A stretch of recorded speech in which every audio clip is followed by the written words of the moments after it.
Aí, veja, aí ele deu um exemplo aqui bem legal, ó, sobre a classificação. Vejam, aqui, que base é essa? Essa aqui é o hidróxido de potássio. E essa daqui é o hidróxido de alumínio, tá? Aí, veja só. Ela é uma monobase. Por que é uma monobase? Porque só libera uma hidroxila. É forte por quê? Porque ela é solúvel e toda base que é formada por metais da primeira família são solúveis, consequentemente fortes. Tá certo? Aí aqui, ó, hidróxido de alumínio. É uma tribase, por quê? Porque libera três hidroxilas, tá? Por ser uma base formada por outros tipos de metais, que não seja alcalino nem alcalino terroso, é uma base insolúvel e, consequentemente, fraca. Tá vendo que fica bem fácil, uma coisa liga a outra. Alguma dúvida, gente? Não. Não. Pronto. Deixa eu passar aqui para ver o que tem mais, né, gente? Aí, características gerais, né? Propriedades das bases. Deixa eu ver se eu acho aqui. Algumas propriedades das bases. Vamos lá. Então, ela vai apresentar o sabor cáustico, também chamado de sabor adstringente, certo? Que é justamente aquele sabor amargo, amargoso, como se você estivesse comendo uma banana verde. A banana verde ela é adstringente, ela é básica, certo?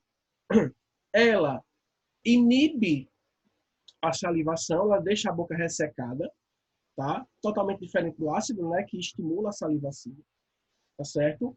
Ela libera hidroxilas, como a gente viu já, tá? Ela reage também com alguns corantes de vegetais, de flores, que a gente vai ver essa reação ainda, tá certo? Ela consegue deixar, por exemplo, a solução de fenolftaleína vermelha, tá? Já o ácido deixa uma solução de fenolftaleína incolor. Isso é a reação que acontece das bases do ácido em alguns tipos de substâncias. E a gente vai ver isso. Lembra ano passado? Repolho roxo, que fica amarelo, verde, rosa. Então, é justamente isso. Ela muda a coloração de alguns tipos de substâncias. Tá? Engraçado, por exemplo, que o solo ele pode ter uma certa alcalinidade e uma certa acidez.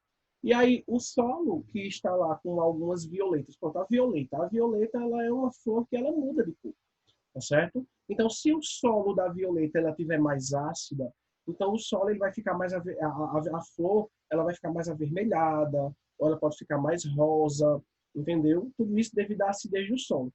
Agora, se o solo da violeta tiver um solo alcalino, um solo básico, certo? Aí o que é que acontece? Essa violeta ela começa a ficar mais azul, né? Do azul passa para o verde, do verde para o amarelo, certo? Quanto mais básico, mais ele vai ficando amarelado. Quanto mais ácido, vai ficando mais vermelho, certo? Então, isso são características dos ácidos e das bases também, tá?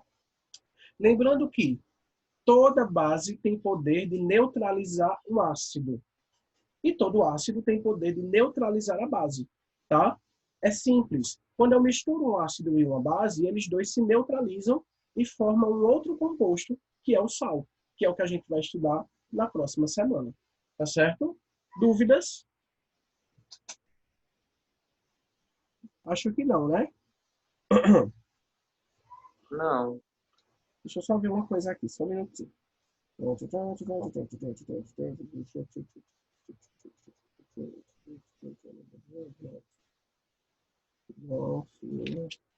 Aí vejam só.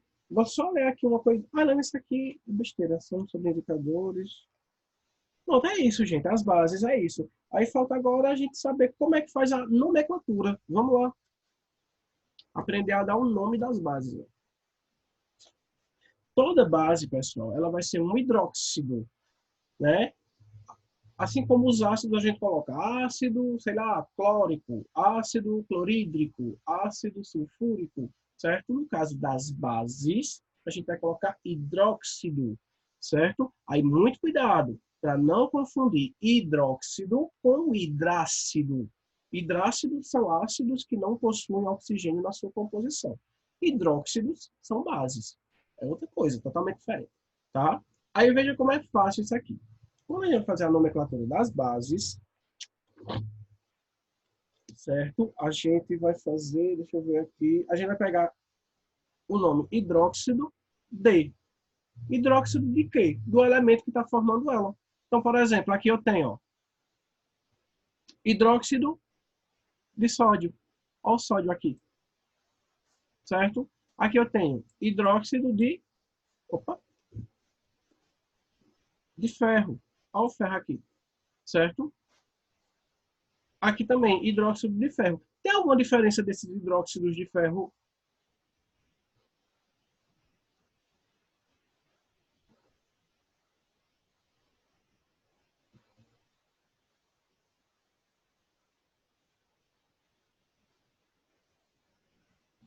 Tem, pessoal? Ó, Tem alguma diferença desses hidróxidos de ferro? tem, né? Quantidade de hidroxilo. A quantidade de hidroxilas, né? Ou seja, o NOx do ferro. Gente, preste atenção. É uma regrinha assim que requer atenção. Vê só. Quando o mesmo elemento ele forma cátions com diferentes eletrovalências, por exemplo, o sódio ele só forma uma eletrovalência. O sódio ele só é um positivo só e ponto. Na+, ponto. Aí a gente, hidróxido de sódio, beleza? Já o ferro, pessoal, ele é um tipo de elemento que ele forma duas eletrovalências. Tanto ele é formado por Fe mais 2, quanto ele é formado por Fe mais 3. Ele tem essa característica. Não só esse elemento, como alguns outros também que eu passei na tabela. O ferro, o chumbo, deixa eu ver se eu lembro outro, o cobre, todos esses elementos, eles têm essa característica, né? De, por eles serem elementos de transição, eles formarem mais de uma eletrovalência, tá certo? Aí veja, quando um elemento ele forma mais de uma eletrovalência, né, mais de uma carga, acrescenta-se ao final do nome, em algarismos romanos, o número da carga do íon. Por exemplo, aqui, o ferro 2, certo? Ele se junta com duas hidroxilas. Ele forma esse composto aqui, FeOH2. Logo, eu vou chamar ele de hidróxido de ferro 2. Facinho, facinho. Agora tem que ser algarismo romano. Se for o número, tá errado. Tá? Mesma coisa aqui, ó. O ferro 3, ele vai se juntar com 3 hidroxilas. Ó. Logo, vai formar FeOH3, que é o hidróxido de ferro 3. Não é fácil?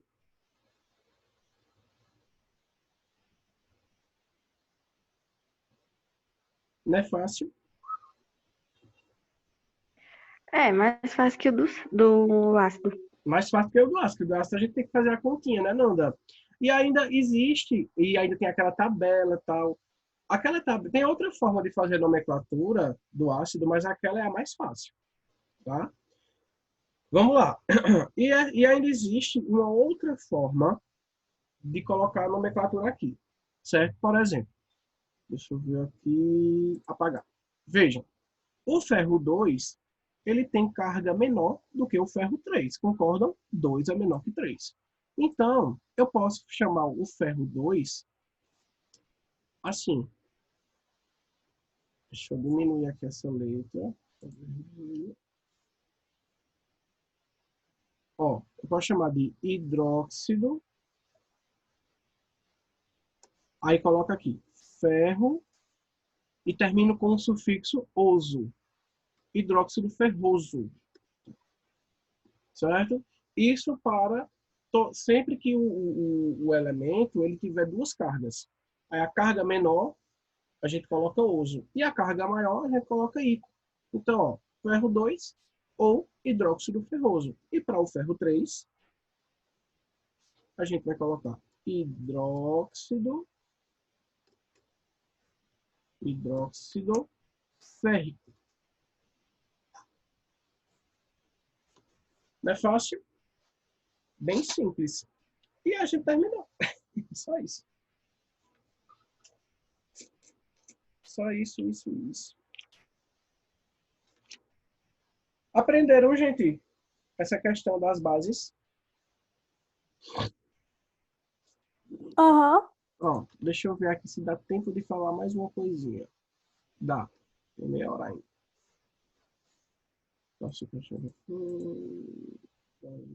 Pronto, aí aqui, ó, ele dá aqui algumas bases importantes, né? Algumas substâncias que a gente usa no nosso dia a dia. A gente vai ter aí, por exemplo, o hidróxido de sódio, que é a soda cáustica, tá certo? Vocês já ouviram falar em soda cáustica, né? Que é aquele produto que a gente coloca para desentupir banheiro, né? Lembrando que as bases também são corrosivas, assim como os ácidos, elas também conseguem corroer, certo? Então elas são tóxicas também, certo? Inclusive, acho que eu já falei isso a vocês. Uma irmã minha, eu não cheguei a conhecê-la, vou falar até baixo para minha mãe não ouvir. Mas assim, uma irmã minha, não cheguei a conhecê-la, mas ela, quando era pequena, 4 anos de idade, ela tomou acidentalmente uma solução de soda cáustica, porque estava dentro de uma garrafa PET, entendeu? Aí foi um acidente, ela tomou soda cáustica e aí corroeu tudo que tem por dentro dela. Acho que a gente contei essa história a vocês, não já? Não. Não, Não contei não, pensei que eu tinha contado no ano passado. não. Pois foi, aconteceu esse acidente com uma irmã minha. Eu não cheguei a conhecê-la porque eu não era nascido, né? Só vim nascer anos e anos depois, certo? E aí ela faleceu. Mas engraçado, eu descobri esses dias que ela não faleceu por conta que ela tomou a soda cáustica. Ela faleceu por um erro dos técnicos de enfermagem que aplicaram outra substância na veia dela. Veja que coisa. Tá vendo como é as coisas? Mas aí, gente, sabe o que é que eu acho? Assim, de certa forma, se ela ficasse viva, ela ia ficar com sequelas, porque ela ia ficar sempre se alimentando por sonda, porque corroeu todo o trato digestório. E aí ela ia ter que se alimentar sempre por sonda, não ia comer nunca. Certo? Veja, uma sequela muito grande, né? E aí, enfim, Deus sabe o que faz. Entendeu? Aí sim, foi um acidente e aconteceu. Bobagem. Mas vejam o poder da soda cáustica. É extremamente corrosivo, tá? Aí vejam só. A soda cáustica, né, é um sólido branco, floculado, muito solúvel, né, em água, bastante solúvel em água, certo? E extremamente cáustico. E quando a gente fala que ele é extremamente cáustico, é que ele é muito forte. É uma das bases mais fortes que existem, certo? A gente sabe as mais fortes porque ela está na primeira família, certo?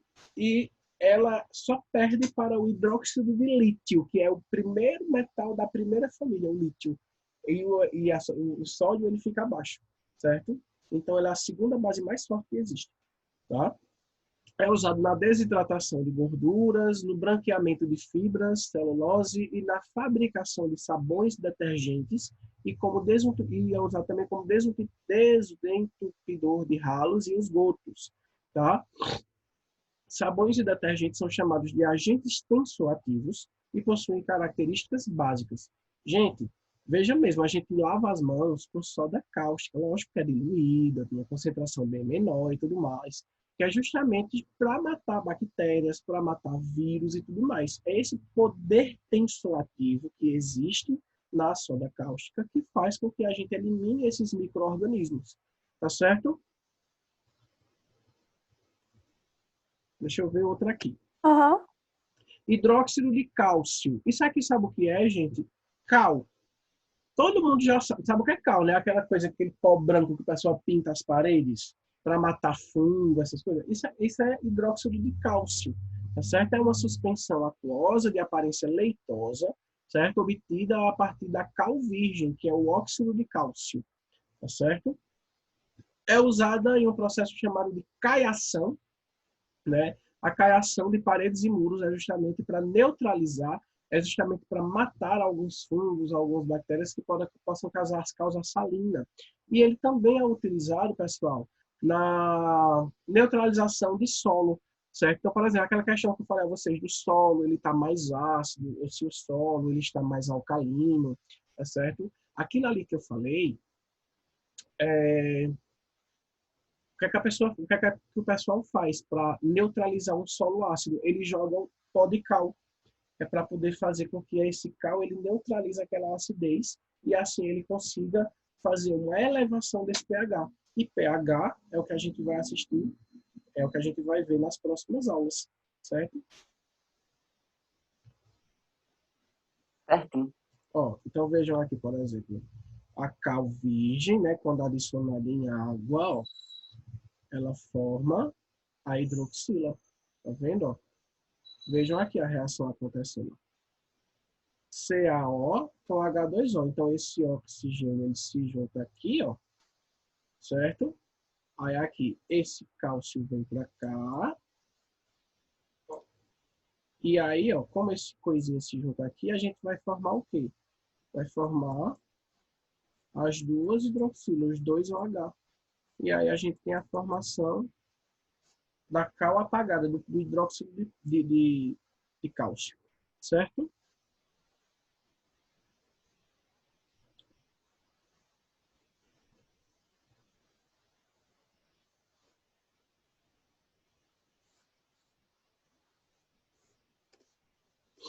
Ó, outra base importante é o hidróxido de magnésio, que é o famoso leite de magnésia, certo? Também é uma suspensão leitosa, obtida a partir do óxido de magnésio.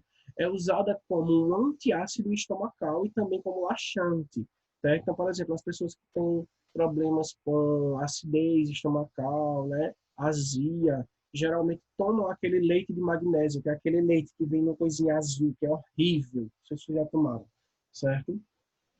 É péssimo aquilo ali, o sabor. Ele é muito amargo, entendeu? E aí você toma para justamente neutralizar a acidez do estômago, tá? Toda base, ela neutraliza uma acidez, tá certo? Toda. E todo ácido neutraliza alguma coisa básica, tá certo? Aqui tem a formação, né, da neutralização. Ó, veja, como é que acontece a questão da neutralização? Veja, então tem aqui, por exemplo, duas moléculas de ácido clorídrico, né? Se é ácido, o ácido aqui ele está bem forte, tá certo? Esse ácido clorídrico ele é bem forte. E aí, quando eu coloco, por exemplo, o leite de magnésio, ó, adicionei, ó, o que é que vai acontecer? Vai acontecer a reação de neutralização, tá? Então, por exemplo, esse magnésio aqui, ele vai se juntar com esse cloro, ó, porque o magnésio é positivo e o cloro é negativo. Eu tenho dois cloros, o magnésio é mais 2, certo? Aí, como o magnésio é mais 2 e eu tenho dois cloros aqui, vai formar esse composto que é o MgCl2, certo? Que é um sal, certo? Esse é o cloreto de magnésio, tá? E aí, ó, essas duas hidroxilas vão se ligar com esses dois hidrogênios e formar duas moléculas de água. Essa é a reação de neutralização que a gente vai ver posteriormente depois, tá certo? Então é mais ou menos assim que o leite de magnésia ele neutraliza a acidez do estômago, tá certo?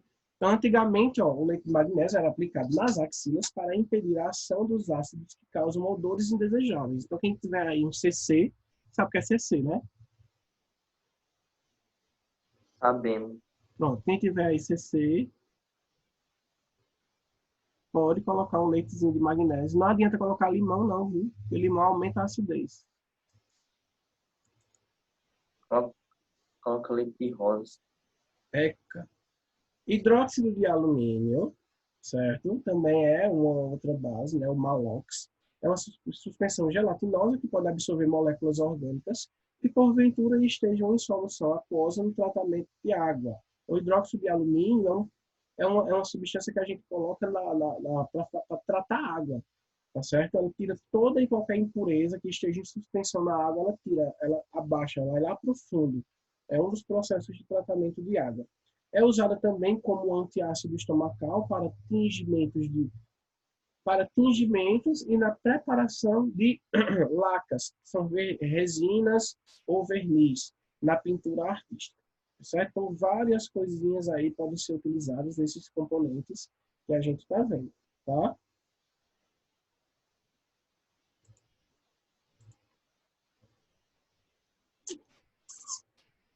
Peraí, deixa eu ver o que é isso aqui. Pares ácidos conjugados. Isso aqui não.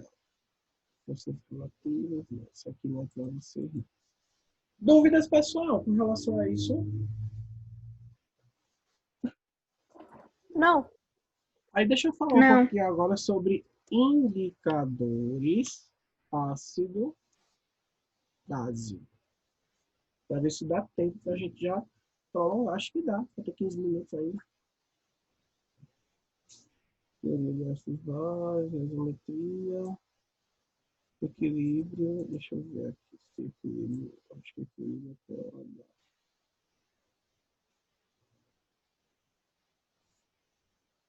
Deixa eu ver aqui. Só um minutinho.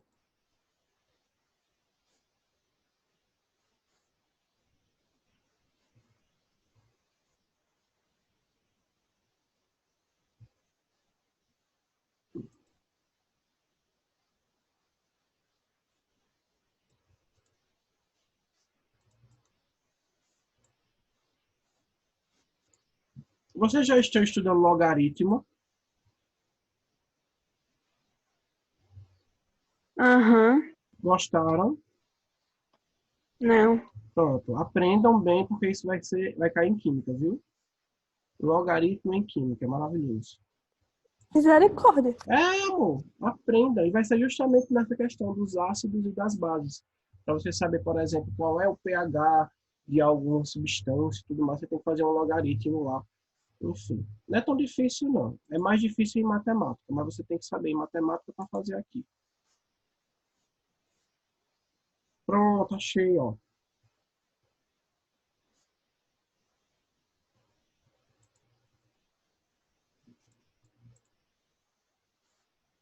Vejam só. Aí a gente vai falar agora um pouquinho, pessoal, sobre pH, que é o potencial hidrogeniônico. Tá certo? Aí, ó, o que seria... Vocês estão conseguindo ver o slide? Não, né? Eu compartilhei, não, acho. Pronto, deixa eu só pegar uma coisinha aqui.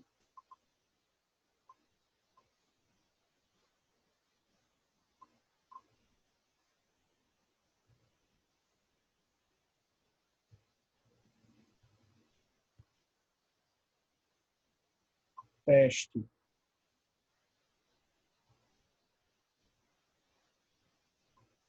Ó, o pH, pessoal, é o que a gente chama de potencial hidrogeniônico, tá? Em química, pH é uma escala numérica, certo? Adimensional, utilizada para especificar a acidez ou a alcalinidade de algumas substâncias, tá? Então, na realidade, o nível de acidez e o nível de basicidade ou alcalinidade, como queiram chamar, a gente mede pela escala de pH, tá certo? Então, no caso, o pH, ele é definido como o cologaritmo da atividade de íons hidrogênio. Vejam, viu? É o cologaritmo da atividade de íons hidrogênio. Isso aí, ó, não vou cobrar de vocês agora, porque isso é só do segundo ano. Mas vocês precisam saber o que é logaritmo, tá certo? Podemos aproximar o cálculo do pH usando a concentração molar e o íon de hidrogênio através da atividade. Isso aqui já é o conteúdo do segundo, tá certo? Eu só quero mostrar para vocês a escala, tá? Então, vejam, a escala de pH, ela vai, acredito que vocês lembram disso, de 0 até 14, certo? A escala do pH vai de 0 a 14. Aí vejam, o pH 7, ele é neutro. Eita, deixa eu fazer assim, fica melhor para vocês.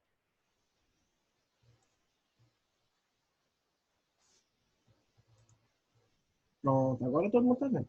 Vamos lá. O pH, ele vai de 0 até 14. Certo? E no meio a gente tem o 7. O pH 7, ele é neutro. Ele nem é ácido, ele nem é básico. Tá certo? E existem algumas substâncias que são neutras, né? A água da torneira, enfim, a boca, tá? Quanto maior a acidez, né? Menor vai ser a escala de pH, tá certo? Então, por exemplo, um pH 3, ele é ácido, certo? Quanto mais distante de 7, aí eu vou ter um ácido ou uma base. Aí, se caso for menor que 7, vamos ter apenas substâncias ácidas. Se for maior que 7, vamos ter apenas substâncias alcalinas. Isso aqui vocês já estão carecas de saber. Vocês sabem disso já, certo? Então, um exemplo, o vinagre. O vinagre ele é um tipo de substância que ele tem um pH 2,4. Logo, o vinagre ele é ácido, tá certo? O leite de magnésia ele tem um pH 10,5. Logo, o leite de magnésia ele é básico, certo? Então é isso, gente. Quanto mais próximo do 7, a substância tende a se neutralizar. E quanto mais afastada do 7, ela tende a ser ácida ou básica. E aí, ó, como é que a gente usa a questão do logaritmo e tal? Porque a gente neutraliza isso. Por exemplo, se eu coloco uma substância de 11,6 em uma substância de 2,4, então, qual vai ser o pH e o POH da substância? Tem isso também. É o POH, é o potencial hidroxiliônico. Isso é coisa do segundo ano ainda que a gente vai ver. E a gente faz esse cálculo, né? Isso vocês não precisam se preocupar agora. O que eu quero que vocês se preocupem agora é vocês saberem a escala, certo? Saberem os valores, né? Que abaixo de 7 é ácido e acima de 7 é 14. Alguma dúvida? Não. Tenho. Em relação a isso, tudo tranquilo, que vocês já viram isso ano passado, né?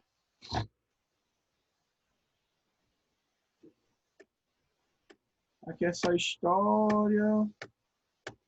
Pronto, acabou. Aí vejam, gente, existem algumas substâncias que a gente chama elas de substâncias, são indicadores de ácidos e bases, tá? Uma substância muito utilizada, eu não esqueci o nome dela agora. Deixa eu ver se tem aqui. Não tem, depois a gente vê, certo? É a substância justamente presente na beterraba, presente na uva, presente no repolho roxo, certo? Por exemplo, se eu pegar um repolho roxo, fizer um suco do repolho roxo e eu colocar vinagre, ele passa de roxo para rosa, para um rosa mais avermelhado. Se eu colocar limão, ele fica um rosinha mais claro. Por quê? De acordo com o nível de acidez, ele vai modificando a cor. A mesma coisa acontece se você colocar, por exemplo, bicarbonato de sódio, que é uma substância alcalina. Se eu colocar, por exemplo, soda cáustica, que é uma substância alcalina.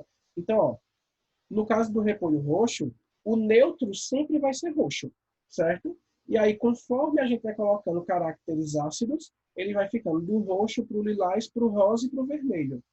Quando a gente coloca substâncias básicas, ele sai do roxo para o azul, para o verde e para o amarelo. Tá certo? Essa é a condição aí desses indicadores ácidos básicos. São substâncias que indicam, certo? Que são utilizadas para indicar se outra substância é ácida ou se outra substância é básica. Tá certo?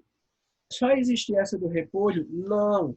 Existe também a fenolftaleína, né? O papel de tornassol. Existem várias. Por exemplo, o papel de tornassol, deixa eu ver se é isso aqui. Ó, papel de tornassol, ele é um papel que quando colocado em alguma coisa ácida, ele vai ficar rosa. E quando colocado em alguma coisa básica, ele vai ficar azul. É como se fosse um teste de gravidez, sabe? Aquele do xixi, que fica rosa e fica azul, certo? É basicamente isso. Entendeu? Deixa eu ver outra coisinha aqui.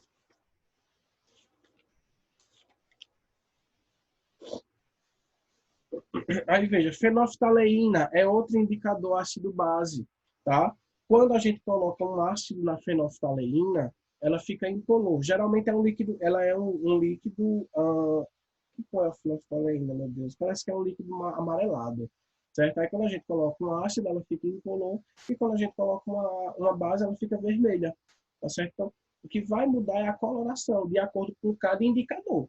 Veja que cada indicador ele muda para uma cor diferente de acordo com o tipo de substância, tá certo? Tem outra substância chamada alaranjado de metila, tá? Que é uma substância laranja, certo? Que quando a gente coloca um ácido de laranja passa a ser vermelho e quando a gente coloca uma base fica amarelo, tá certo?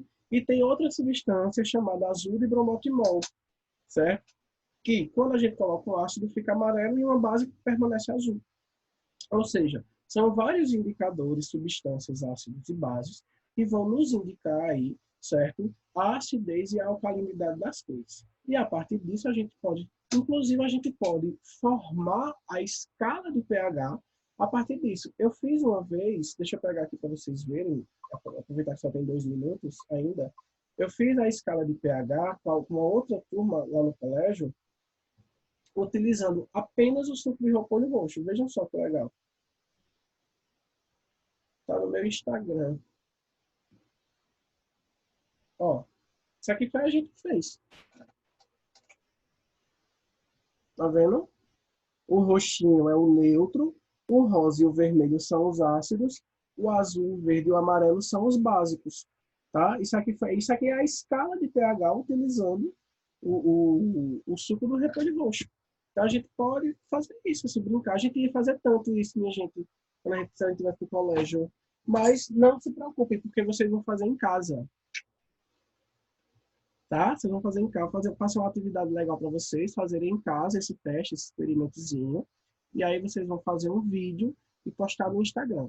Tá certo? Então, vocês vão fazer assim. Vocês vão pegar o suco do repolho roxo, certo? Vocês vão fazer o suco do repolho roxo e aí vocês vão colocar alguns substitutos. Coloca esse suco em alguns copinhos, de preferência copinho transparente, certo? E aí vocês vão colocar... No copinho você coloca vinagre, no outro você coloca limão, no outro você coloca soda cáustica, se tiver em casa. No outro você coloca leite de magnésio, se tiver em casa. No outro você pode colocar bicarbonato de sódio, se tiver em casa. Se não, compra só para fazer a reação.